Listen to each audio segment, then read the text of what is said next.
Welcome to Hidden Hilltop Homestead. Today we're going to be making an all flannel rag quilt. Now this quilt is going to be 60 inches by 60 inches finished, so I would classify that as like an oversized throw, but the great thing about this project is once you get the construction down, you can really customize the size and make it as big or small as you want it. So let's talk about materials. This quilt is going to be made out of 3 layers of flannel, and then I'm also going to be using cotton thread. Now, when it comes to picking out your fabric, I am using a printed flannel for the front, I'm using spare pieces for the middle, and then I'm using a solid color for the back. You will need 10.5 yards total of flannel fabric for this project. We will be creating 144 front squares, 144 middle squares, and 144 back squares. All of these squares are going to be 6 inches by 6 inches. So for the front of my quilt, I ended up picking out 12 different designs and I got them in half-yard increments. So that brings a total of 6 yards of material. For the front, I only need 3.5 because I'm only cutting out 12 squares from each design. So all of that leftover fabric is going to go towards the inside layer of the quilt. And then I also purchased a 3.5 yard piece of solid flannel for the back. So we have our 6 yards, we have 3.5 for the back, and then you just need an extra yard to make up the difference for the inside. I have scrap flannel at the house, so that's what I used. But if you're purchasing everything all together, you could totally get 14 half-yard increments. So that would give yourself like 14 different designs to put on the front of your quilt, and then get your 3.5 for the back, and then you'd be set, and you'd also have a little bit more variety in your quilt. This is also a great way to recycle any flannel sheets or even flannel clothing you may have. Or if you want to go to the thrift store and pick out some material, it's very simple because all we're doing is cutting out 6-inch squares. Other than your material, you're going to need a few supplies. That includes a cutting mat. This is a self-healing mat. I have a rotary cutter, just makes it super simple to cut out my squares. A pair of snips. You'll need that for cutting thread and also for cutting fringe on the quilt. You're going to need thread. I use cotton thread, or you could even use polyester thread. I like to color coordinate my thread to the front and the back fabric so that everything matches nicely. I would say you probably need about 300 yards total. Honestly, that's just a guesstimate because I use a variety of different threads throughout the whole project, but just to be safe, you could do 400. You also need a ruler for cutting out your squares. I have a 6-inch by 24-inch ruler I use. It makes it go by real quick. I also have a 6x6, so it's totally up to you preference-wise. These are very easy for making precise cuts, and then the longer ruler is great for cutting out rows and then cutting them down. This is optional, but when you are finished with your quilt and you're putting it in the washer, I like to throw in a couple color catchers. I do not pre-wash any of my fabric, so these are great for catching any type of colors running on the quilts. I've never had an issue with it. I do use these and it does catch color. And then I also have a lint roller for the end after it comes out of the dryer. It's usually very linty. The only other thing you need is a sewing machine, basic simple stitches, so let's get into it. So we are going to be cutting out our squares, and this is super simple and easy to do. I will say that this is usually 42 to 44 inch wide flannel. I'm not using extra wide. I know some places have that available. This is just regular flannel. And all I do is unfold my flannel, and I'm going to be cutting strips through the width. So if you were looking at the flannel on the bolt, the width is the up and down part, and then what I'm unfolding is the length. So we're going to be cutting out 6-inch strips from the width, and we will be leaving the flannel folded as it comes on the bolt. We have the salvage side on this side, and then we have the fold on the right side. So how this opens here, and then we have our fold over here on the right. Now with the salvage part of the fabric, you can choose to leave that on. Sometimes I do if it's not really thick, and but if it is really hard and crunchy feeling, I usually cut that off. So then I just take my ruler, and again, this is a 6-inch by 24-inch ruler, and I'm going to just cut a strip, and I'm going to do that the entire length of all of my flannel and cut it all out. This will give me strips that will have enough for 7 squares.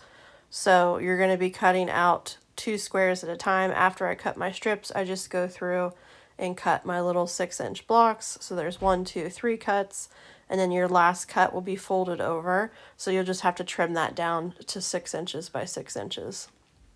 So you're going to get 7 squares per strip, and you're just going to cut all of your fabric out like that. Just to reiterate, we are cutting out 144 squares for the front, 144 for the middle, and 144 for the back. That's 432 squares total. No need to pre-wash or iron your fabric either. You can just kind of squish out the wrinkles as you go. Go ahead and cut out all your squares, and I'll meet you back here when you're done. Once you have all of your squares cut out, we're going to sort them all out. Make sure that you have 144 for the front, middle, and back.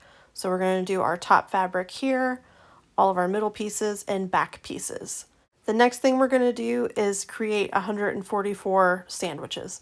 So you're going to take your back fabric, layer it with the middle, and then the top on top, obviously. So I take my back fabric and I make sure that I am checking the consistency of the flannel. One side is fuzzier than the other.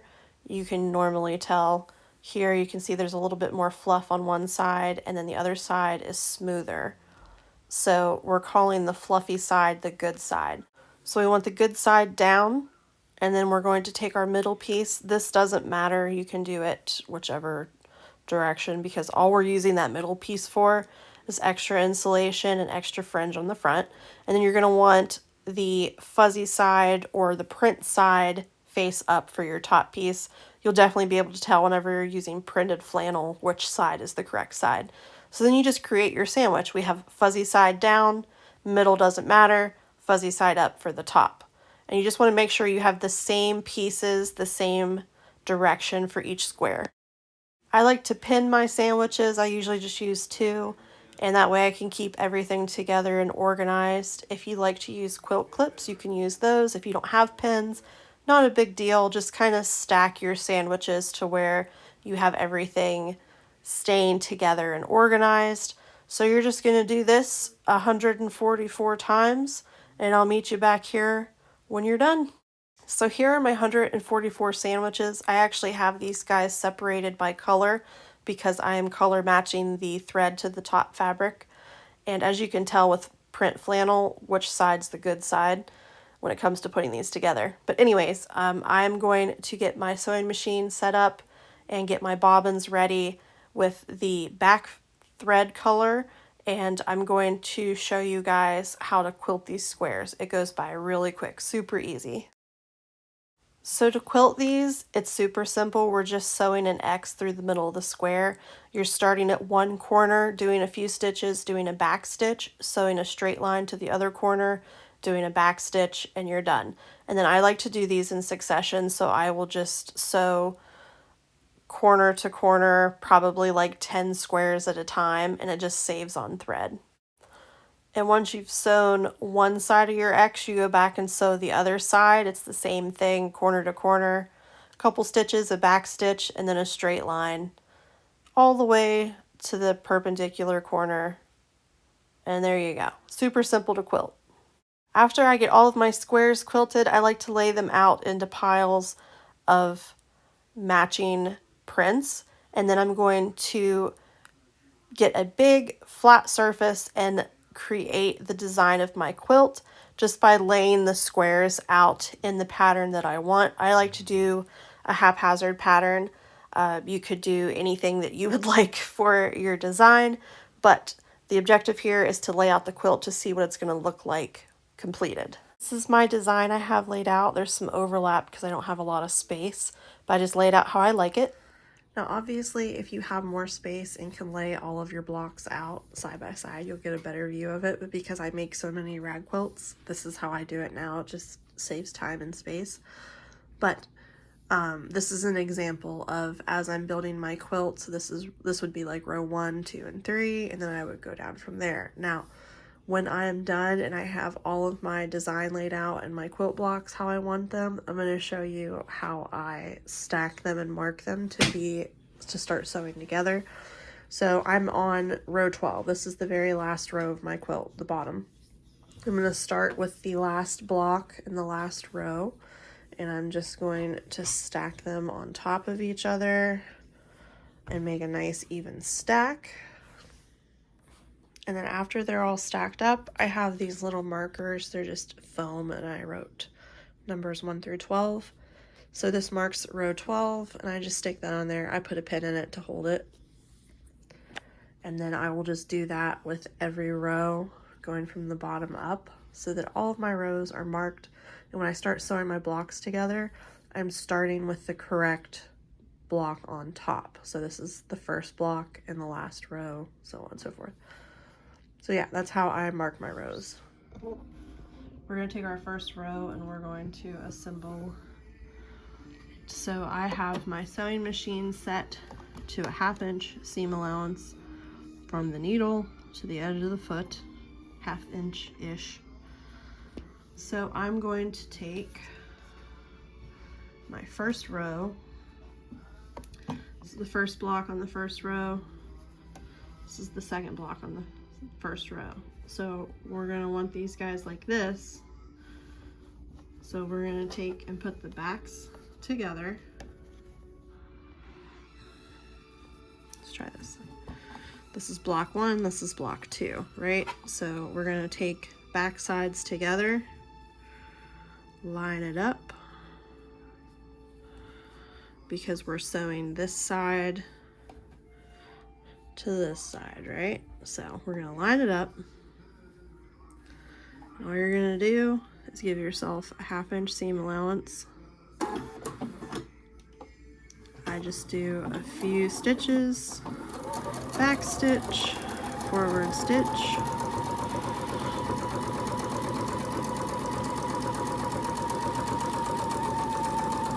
and then a back stitch,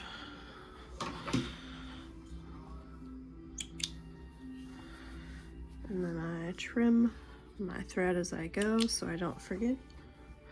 Then when you open it up, you have your two sides sewn together, right? So there's block 1 and block 2. Here's our fringe. This is what the back looks like. Lines up nicely. So you're gonna have diamonds in your back quilting. Super easy, right? So then I just take my fringe and I'm cutting, snipping all the way across. You don't want to cut further than the seam you just sewed. I also don't want to cut into the seam that creates the X. I'm doing like 1/4 inch snips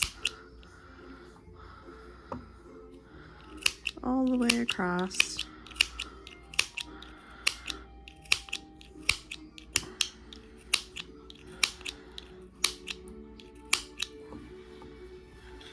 Perfect. So then our fringe is cut.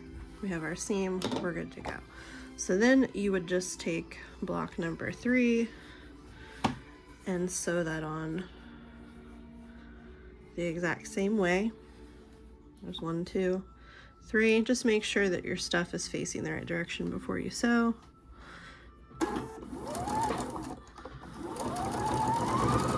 And you do the exact same thing. So you're going to add on each block for your entire row.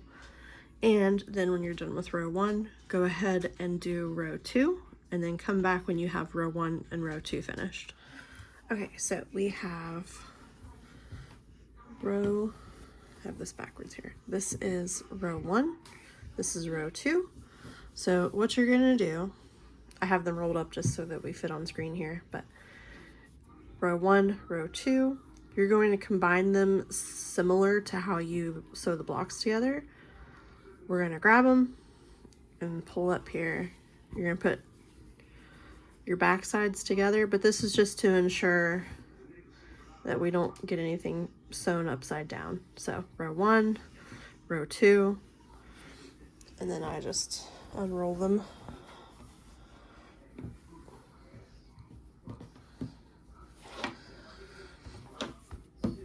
So row 2, This is row 1, row 2.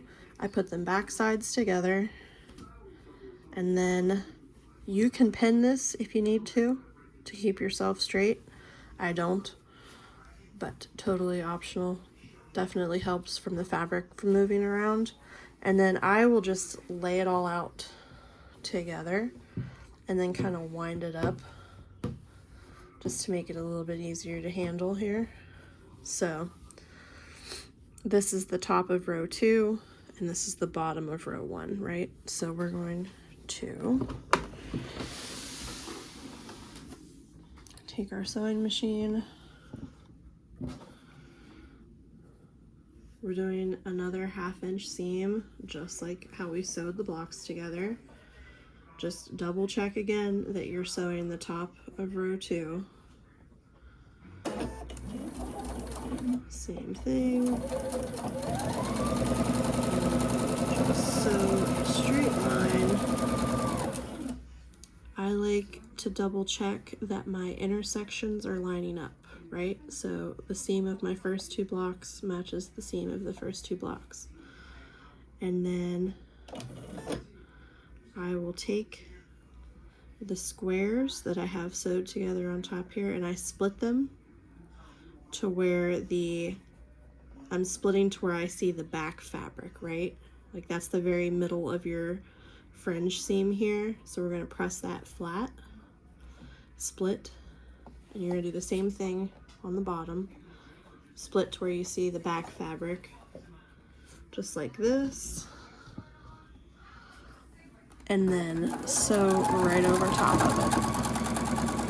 And then you just keep on going.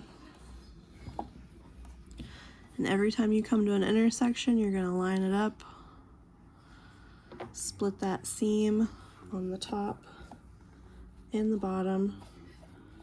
This is just a little thicker than usual because we're sewing 6 layers of fabric together. Now, if you get to an intersection and you're not quite lining up, I like to just kind of scoot the fabric to where I create a line up, and then that way on the back your squares line up correctly.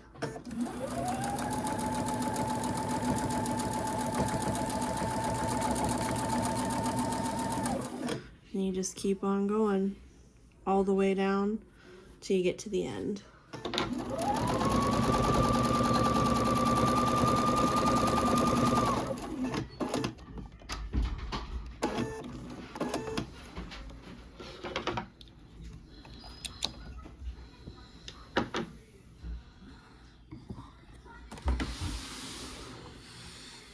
So here is what we just sewed together. And we're going to go through and trim the fringe we just sewed, and you're going to trim it just like you do for the other pieces.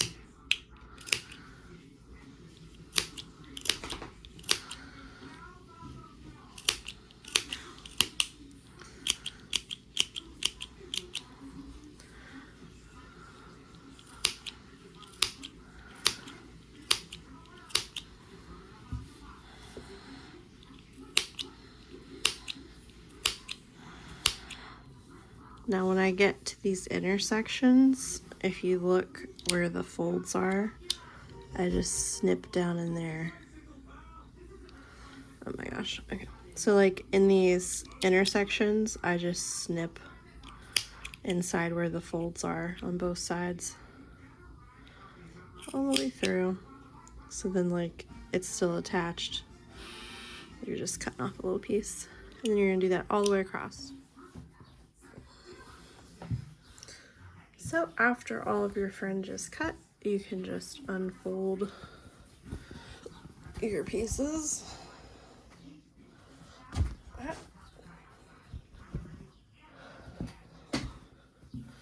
And I'm just gonna pile this up over here, but this is what you're gonna have.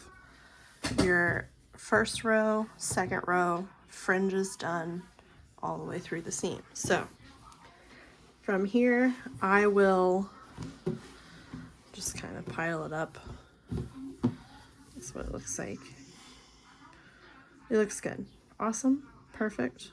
So we have this fringe on the front, And then on the back, you have your squares. Mine don't always line up perfectly. I don't worry about it too much because I have a solid back. If that bothers you, just make sure you're paying attention whenever you're sewing on the front to line up your seams. But from here, I will add on row 3, and then I like to do mine in sections because the more rows you add, the heavier your fabric's gonna get. So like if you have 6 rows attached and you're trying to sew on a 7th, sometime it can pull the fabric a little bit too much. So what I do this in sections. So I will add row 3 to this, and then I will do 4, 5, and 6 as a section, and then I'll sew this section to that section. So that'll make row 1 through 6, half the quilt. And then I'll do the same thing. I'll do 7, 8, and 9, and then I'll do 10, 11, 12, sew them together, and then I'll sew the 2 halves together. So I will meet you back here after you have all of your rows sewed on, and I will show you how we do the finish around it. Just be aware of how you're adding your rows. Make sure your patterns are facing the right direction so you don't put them on upside down. And rolling up your quilt like this is very handy with keeping everything organized and in a usable manner. So I will see you guys back here after you have all of your rows sewn together. All of our rows are sewn together. The quilt is complete. We are now going to finish it by sewing a trim all the way around the perimeter of the quilt, and we're going to start in this corner. So you're just going to start at a corner, doesn't matter which one.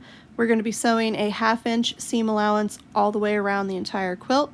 So I'm starting at about a 1/2 inch from the edge, and I'm just going to do a few stitches, do some back stitches, and then we're sewing regular. Just a straight line, 1/2 inch from the edge of the quilt. And all we're doing with this is combining the top, middle, and bottom of our quilt squares around the side so that it doesn't come undone. And when you get to an intersection, like here on this row, you're just splitting it just like you did whenever you were sewing your blocks and rows together, and you just sew right over top, and you keep going all the way to the next corner. So at this corner, all I'm going to do is get about a 1/2 inch from the edge, and I'm going to do some back stitches, probably 3 or 4 regular stitches. Put your needle down, pick up your presser foot, and then turn. And you'll do a few stitches and some back stitches just to really secure that corner, and you're going to do that on every corner. Go all the way around until you are all the way back to the beginning. So now we are going to create our fringe, and we're going to start here in this corner. Now this is how I started and finished. I just did the same thing, some regular stitches, a couple back stitches, and then a couple more regular stitches just to secure that corner and make sure it's going to stay. So I'm going to take my snips, and I just do this little number here.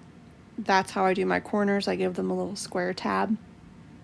And then you're going to do it same thing you did for all of the other fringe. You're doing like 1/4 to 1/2 inch cuts all the way around the edge of the quilt. Now when you get to the intersections, you're just going to cut in the fold just like you did for the other corner fringes. So this is also a good time to cut any extra threads you may see and just kind of clean up your intersections as you go, and then don't cut through your stitches. So just watch yourself. Now, once we are finished, all the trim has been snipped, everything's ready to go, the quilt's ready for the washer. Now I'm going to put this in my washing machine. I'm going to wash it on cold or cool. I'm just doing a regular cycle. I'm not doing like a heavy or delicate or anything, just a regular cycle. And I'm going to use these Shout color catchers. I usually use 2 unless I have a very vibrant quilt, and then I'll do 3 or 4. I put 1 in the bottom, put the quilt in, put 1 on top, and I use these along with a little bit of my regular detergent. I don't use anything with bleach, nothing with any specific scent or fabric softeners. I actually use unscented whenever I'm doing quilts. And this is going to go in a normal cycle and drier cycle on warm until it's completely dry. We are out of the dryer. We're going to look a little bit like this. So this is when you're starting to see the rag around the fringe, and now we're looking like a rag quilt. So we only have one more step with this, and that is to lint roll our quilt because there is fraying involved and there is lint. Now I have mine folded up to fit on my table. Ideally, you could throw this on the floor or on your bed and have full access to the entire front and back of the quilt. It just goes by a lot faster. But this is what I'm working with for the video here. So I'm just going to go around and lint roll the front and the back. I'm also going to trim off any extra long pieces of fringe I may find. Make sure everything looks good. And then we'll be ready to do some pictures and some videos of our beautiful rag quilt. One more little thing I wanted to show you, if you have any pilling on your quilt, which sometimes you do depending on the quality of the flannel, these little fuzzy nubs you get on the fabric, you can use a sweater shaver, or this is a sweater comb. It was like $1 something at Joann's. You can get them online on Amazon, or you probably find one at your local Walmart, but this helps shave off the little fuzzies. Just gently swipe and it picks them right up. It's easier to do with 2 hands than 1 hand. But this is a nice little tool to have in your sewing box because sometimes flannel pills, sometimes it doesn't. It's just good to have something that can take care of it really quick. You're only going to have to do this after the first or second wash probably, and then you should be fine. Now your rag quilt is finished. So this is what a finished 60-inch by 60-inch rag quilt will look like. It's a beautiful, wonderful, flowy blanket. This one turned out absolutely gorgeous. I love all the outdoorsy prints. I love the light and the dark. Everything looks really nice. The fringe just adds so much character. The back is this beautiful gray. I love this. I think this turned out wonderfully, and I hope you guys have fun making your rag quilt.